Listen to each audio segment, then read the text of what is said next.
کاشتکار کے گھر پیسے آنے تو اصل خوش تھی رہے ہیں.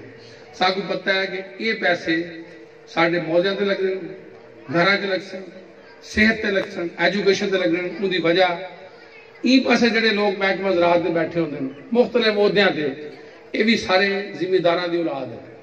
90% تو زیادہ لوگ ہیں جنہاں دی فیملی پریکٹیکلی کاشتکار ہیں. این واسطے یہ مت سوچا کرو کہ یہ جڑے لوگ ہیں پتہ نہیں سرکار شامل ٹھیک ہیں تے ساڈے مخالف ٹھیک ہے. مخالف کوئی نہیں. حد درجہ کوشش کی ہے کہ کاشتکار دی مدد واسطے جتوں پیسے مل سکن کاشتکار تک پہنچاؤں, کاشتکاروں کا فائدہ گھنے. لیکن ذمہ داری انہیں خود کرنی ہے. کھیتی خسمہ سیتی ہوندی ہے.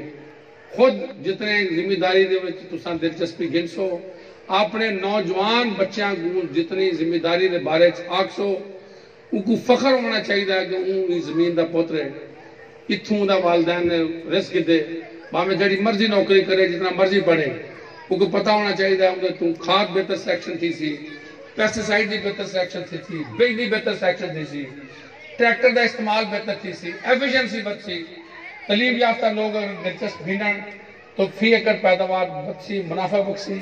اور جنہی فی ایکڑ پیداوار حالے بھی زیادہ ہے ان دی حالے بھی کاشتکاری زیادہ منافع بخشے.